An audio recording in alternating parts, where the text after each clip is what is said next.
A closer look this morning at the Florida Panhandle, now 1 year after Hurricane Michael. To this day, people in that area still need help. That's why some of the relief agencies who responded just days after the storm are still here to lend a helping hand. As Kelly Grossfield from our sister station WMBB reports, these agencies are improving strategies based on the Category 5 hurricane. No matter who you are, if you lived in the path of Hurricane Michael, you felt the storm's wrath. The storm, it didn't care if you were black, white, green, purple. It didn't care if you were rich, poor. It affected you. It took out everything. Tammy Wilson runs the food pantry at Trinity Lutheran Church off Balboa Avenue. She and her family were displaced following the storm, but she says the recovery effort has been the toughest part of this year. Going through the storm was the easy part. Now's the hard part. You know, the aftermath is what actually is the hardest part. Other local groups also stepped up to the plate and organized relief efforts just hours after Michael's landfall. I was contacted by a whole bunch of organizations from around the entire country asking how they could help and be a part.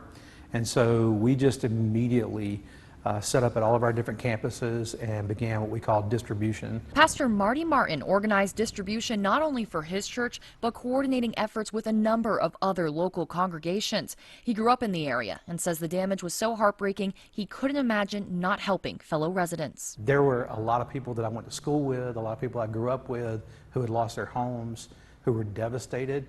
And so for us, it was just an immediate reaction of, what can we do to help? It wasn't just the locals lending a helping hand. National agencies were shocked by the amount of devastation. Mercy Chefs has done over 120 disaster responses in our 13 years in over 27 states and 7 foreign countries.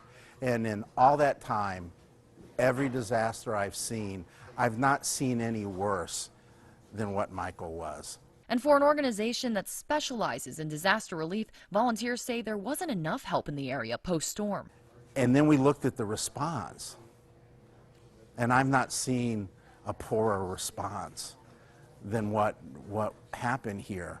A year after the storm, Mercy Chefs and local churches remain in the area, providing help in any way they can. Even when all these other organizations are gone, the local church is still here in the community, and we can continue to make a difference. We've become a permanent pantry, so we'll be here even when we are okay. We'll still be here. And of the lessons learned, there were many. We can never be too early, we can never go in too far, and we can never do too much. Our sister station, WMBB, sustained significant damage during Hurricane Michael. Yeah, in the days following, we sent 2 of our own to help them keep the community informed in the aftermath. One of them was our morning executive producer, Enoch Edenfield, who's here this morning, and that's also where you're from, too, in that area. Yes, I was born in Panama City, raised in Bluntstown, met my husband in Panama City, got married in Panama City, and our sister station, WMBB, was my first news station. So you've seen your share of storms, but what you saw after Hurricane Michael brought you to tears. Yes, like even today, like there have been multiple times today where I've just had to take a moment and calm down because nothing can prepare you for this. It was unlike anything I've ever seen. So when you decide this is what I need to do, I need to go down there and help out and in any way that I possibly can, was that really on your mind, or was it trying to get in touch with family and take care of them first? I know it's kind of like, it's a twofold thing for you in this instance. Well, when the hurricane came through, it knocked out power, telephone lines. If anyone had Verizon, their phones were down. So communication was very limited. I was able to get a hold of some relatives, but not everyone.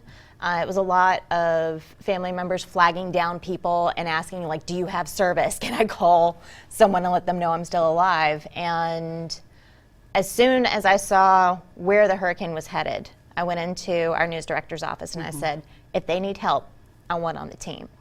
And he said, sure. So Shayna Ferreira and I both went down and we helped our sister station, WMBB, and they were significantly damaged. We have pictures from our stay down there.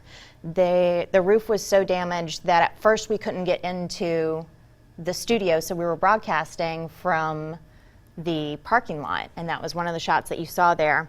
And then we were able to get back into the station and still weren't on the air, but we were able to web stream thanks to our affiliate WFLA.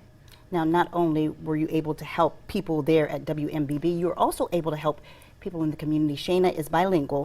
One particular family you assisted who had just moved to that area from Puerto Rico. Yeah, it was the strangest thing. So I was out with another group of reporters, and someone came and knocked on our news unit window and said, hey, there's a family in this housing development. They don't speak English. They just moved here from Puerto Rico after losing their home to Hurricane Maria. And like, can you send someone over there to help them? So I called Shayna, asked her to go over there. She went over there. She spoke to the family. One of them has, this little girl has Down syndrome, and because of the hurricane, hadn't been able to get any sort of therapy. And Shayna was able to talk to them, get them a little bit of help, but she also tweeted out that picture. Senator Marco Rubio's office saw the picture, reached out to the family, got them, sorry, I'm still You're getting choking emotional up. right now. Yes. Got them moved to another place and was able to get her therapy. Now we're a year removed from this, and obviously that is the worst in the moments and the hours and the days after. What are the positives now? I mean, you're closer to this than anybody I know. What are the positives now a year removed from this? There's a sense of community that was there before but is so much stronger now. There were people in the hours and days immediately following the storm who were going out and doing everything they could. These people that you see here, these are fishermen from Destin. That blue bin, they filled it up with ice and just traveled to different neighborhoods in Panama City and were yelling out their car window like, do you need ice? We have ice, you can come get it. And there was a gentleman in Mexico Beach. He weathered out the storm and was able to hotwire a piece of equipment from the city and start clearing roads because no one else was there to help. We need to wrap right now, but one last question. What can people do to help right now? You can contact our sister station, WMBB. They have links to tons of resources. People still need help. Mercy Chefs is still in the area. You can donate to them. Yeah. There's still plenty of work to do. Plenty of work to do. All right. Thank you so much, Enika, for joining us.